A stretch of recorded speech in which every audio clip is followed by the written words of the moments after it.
The ruling establishment has a lot of, they will stop at nothing to complete their toolkit of control. Right? So one of the things that has been missing from the toolkit of total control has been quarantines and curfews. Right? Mm-hmm. So now, welcome to the new world in America, where to get on a bus, to go through a subway station, if you think that the procedures at the TSA are onerous, right? Guess this is coming to a bus depot near you. It's a more invasive way, and the ruling class needs this because, let me say, if the ruling class ever saw wide-scale civil unrest, you'd see an Ebola outbreak in America right away. Okay, so this is, what you see is that Ebola is another tool in the toolbox of the ruling class control. Yeah, to keep down absolutely, repression. Positively, 100%. This is a tool. Right. Ebola doesn't just magically start spreading. Mm-hmm. And then we have this doctors that come back here. The white people, of course, live. Mm-hmm. The two whites who got it survived. All the black people that get it die. It's very possible that these one of these NGOs over there is going around with a veil of Ebola or spreading it from a small plane onto villages.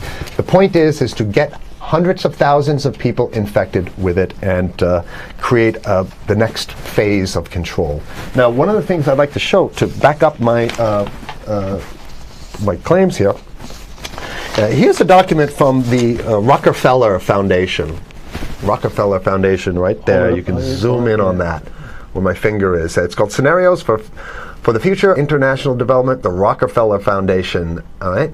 Okay, let's take a look at what they're saying here.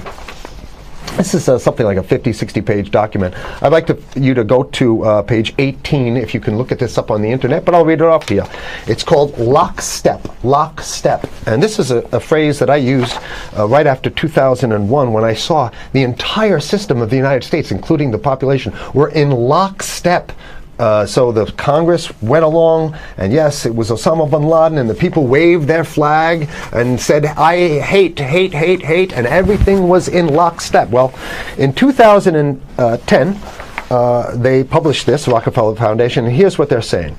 They're saying that they call it a scenario. These are scenario narratives, and they speak about it in the past tense. So they put out this scenario, lockstep. A world of tighter, top-down government control and more authoritarian leadership with limited innovation and growing citizen pushback.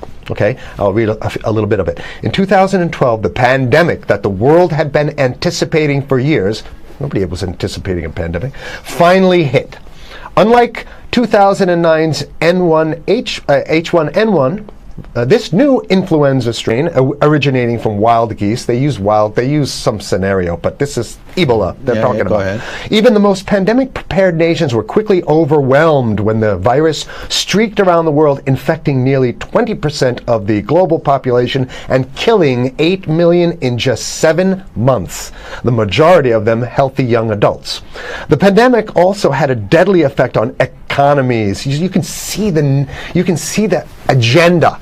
Just naked, raw, naked control agenda written down, and it's anybody's guess how this becomes effectuated in real life. So whether this is written specifically as marching orders or whether people take it upon themselves in the intelligence networks to say, okay, well, this has been produced, so this is the plan here. But these narratives have to be written in advance because the intelligence agencies don't know how to do these narratives. They need help. So these think tanks, they come up with these like Rand Corporation, Rockefeller Foundation. These are think tanks of death. They're not the think tanks, they're not there to find great ways to help people. Right?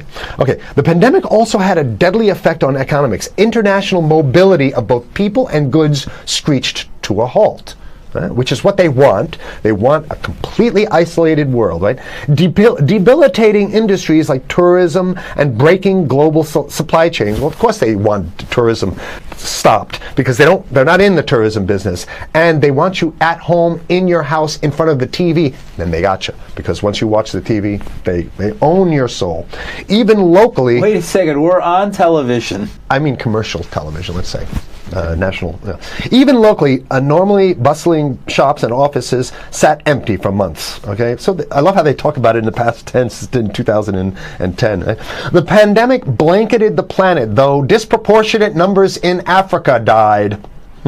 Southeast Asia and Central America, where the virus spread like wildfire. It sounds like the opening monologue of a disaster movie, right? Exactly. Now listen to, here's the good stuff now. But even in developed countries, containment was a challenge. Now here's this one. I love this one. The United States' initial policy of strongly discouraging, in quotation marks, strongly discouraging citizens from flying proved deadly in its leniency. So they're saying, that... No, keep going. Okay, Read it. Just proved deadly in its leniency. So they should have been tougher, right? Accelerating the spread of the virus, not just within the United States, but across borders. However, a few countries did fare better.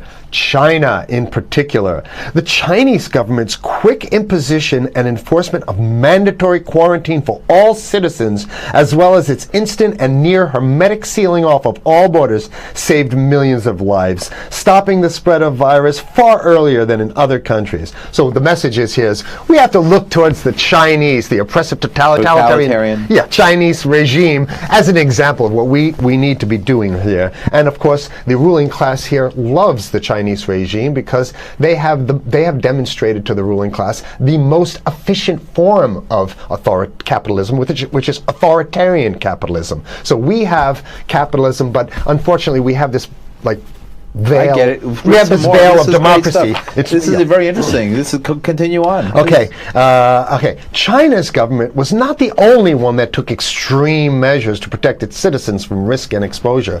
During the pandemic, national leaders around the world flexed their muscles, flexed their authority, and imposed airtight rules and restrictions. You can see the agenda. Okay, go. Okay.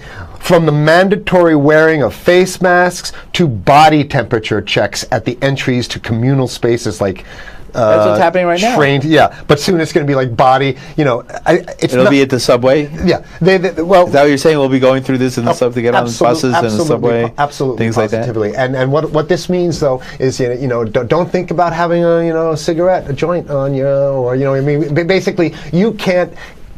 This is a dragnet for everything. So if in order for you in other words, just like with stop and frisk, this is ultimate stop and frisk. This is the ultimate cavity stop and frisk, cavity search kind of thing. All right, so during the pandemic, national leaders around the world flexed their authority. Now there's some good stuff. Listen to this. And even supermarkets, they want body checks at supermarkets. Okay, so basically what they're saying is they're building a system where every move you make, you got to go through them. You can't get food. Well, how about if you go to the farmer's market? Right. Here's the good stuff now. It just keeps getting better. Even after the pandemic faded, this more authoritarian control and oversight of citizens and their activities stuck. And even intensified. That's the whole point. So they're going to get rid of... Did that happen already with 9/11? Of course. 9/11 was how many? 14 years ago, and we still have all these draconian rules. So they're going to put the body cavity USA searches Patriot and all that. That's right. So in order to get to a supermarket, you got to have a body cavity search, and then when there's no more Ebola, well, you know what? We kind of like this way because we have a complete infrastructure of a control grid. In order to protect themselves from the spread of increasingly global problems, from pandemics and national terrorism to environmental crisis and rising poverty, leaders around the world took a firmer grip on power. Well, what the hell would rising poverty have anything to do with imposing strict citizen controls with face masks? So they're very sloppy stuff here. At first, the notion of a more controlled world gained wide acceptance and approval. I'm sorry. Nobody likes this stuff. They're just saying it. I have to provide analysis. We only have 5 minutes left, so that's. Oh my God. Okay. Citizens willingly gave up some of their sovereignty and their privacy to more paternalistic states in exchange for greater safety and stability. I mean, that's just a complete naked contradiction to the famous saying that if you think you're going to give up a little bit of security, if you're going to give up your freedom for security, you're going to get neither. That's the long-standing thing. And here what they're doing is They're not even ashamed or embarrassed to absolutely say the exact opposite. They're saying, yes, we all want to give up our privacy and sovereignty for more stability and security and stability. So you don't get that. When you give it up like that, you get the shaft. Can you show us the cover again of what you were just reading? One more time, and then I have two more documents. Right, this is what we were reading here, and just zoom in a little bit so folks can see it. He'll zoom in, don't worry, you can relax. All right. And scenarios for the future of technology and international development. Okay, now I have two more documents. Keep it zoomed. We have the National Security Memorandum of December 10th, 1974. This is Henry Kissinger's brainchild. The National Security Memorandum number 200. You can look that up on your internet. I'll summarize it. He says that there's too many people, we got to get rid of the population. So to answer your question. Oh, from earlier. Yeah, he says, he used the word depopulation, which is different. Depopulation means killing people that already exist, and it's to get the minerals, because we need the minerals. And here's another one. The CDC has a patent on Ebola. They patented it. Yeah? Right. So basically, if you want to get a cure for your Ebola, you got to go. It says it right up here, right? It says human Ebola virus species and compositions and methods thereof, and it's a patent. It's a patent. They patented the main strain plus something like 17 other strains of it. So they own it now, and I don't know how exactly you can own that, but apparently they've done the same thing. Yeah, I didn't think you could own a natural. Yeah, you can. They've, I guess the main thing to finish off this show is this: that